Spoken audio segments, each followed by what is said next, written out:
எல்லாருக்கும் வணக்கம். இன்றைக்கி மஷ்ரூம் நகர்ஸ் எப்படி செய்யுதுன்னு பார்க்கலாம். நீங்கள் எங்கள் சேனலுக்கு புதுசுனா மறக்காமல் எங்கள் சேனலுக்கு சப்ஸ்கிரைப் பண்ணுங்கள். மட்டும் இல்லாமல் எங்கள் சேனலோட மற்ற எல்லா வீடியோஸையும் பாருங்கள். 200 கிராம் மஷ்ரூம் எடுத்துருக்கேன். அது தண்ணியில் நல்லா கழுவிட்டு மேலே இருக்க ஸ்கின்னை ரிமூவ் பண்ணிடலாம். க்ளீன் பண்ணி வச்சுருக்க மஷ்ரூமை 2 ஆஃபாக கட் பண்ணி வச்சுக்கலாம். எல்லா மஷ்ரூமும் இந்த மாதிரி ஆஃபாக கட் பண்ணிக்கோங்க. ஒரு மிக்சிங் பவுல் எடுத்துக்கோங்க. 1/2 கப் மைதா சேர்த்துக்கோங்க. மைதா இல்லைனா நீங்கள் கார்ன்ஃப்ளவர் மாவு கூட சேர்த்துக்கலாம். 1/2 தேக்கரண்டி உப்பு சேர்த்துக்கோங்க. 1 தேக்கரண்டி மிளகுத்தூள் சேர்த்துக்கோங்க. 1/2 மேஜைக்கரண்டி மிளகாய்த்தூள் சேர்த்துக்கோங்க. இதை நல்லா இப்போ மிக்ஸ் பண்ணி விட்டுக்கலாம். நம்ம கலந்து வச்சுருக்க மாவு கூட கொஞ்சம் கொஞ்சமாக தண்ணி சேர்த்து நல்லா திக்காக வர வரைக்கும் மிக்ஸ் பண்ணிக்கோங்க. தண்ணியாக வராமல் பார்த்துக்கோங்க.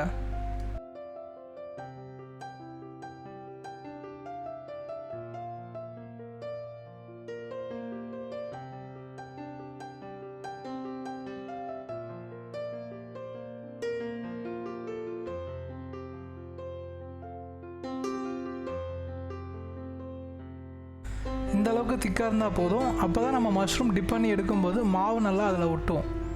நம்ம கட் பண்ணியிருக்க மஷ்ரூம் எடுத்து ஃபஸ்ட்டு நம்ம கலந்த மாவில் டிப் பண்ணி எடுத்துக்கலாம்.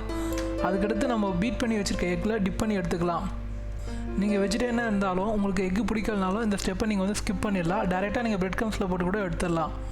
நம்ம கட் பண்ணி வச்சுருக்க எல்லா மஷ்ரூம் பீசஸையும் டிப் பண்ணி பிரெட் க்ரம்ஸில் ரோல் பண்ணி எடுத்து வச்சுக்கோங்க.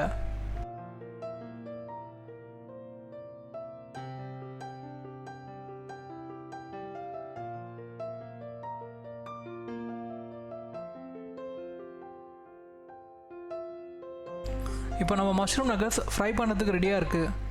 பேனில் எண்ணெய் காஞ்சதும் நம்ம ரோல் பண்ணி வச்சுருக்க மஷ்ரூம் பீசஸை ஒவ்வொன்றா எண்ணெயில் விடுங்க. நல்லா பொன்னிறமாக வரும் வரைக்கும் வருங்க.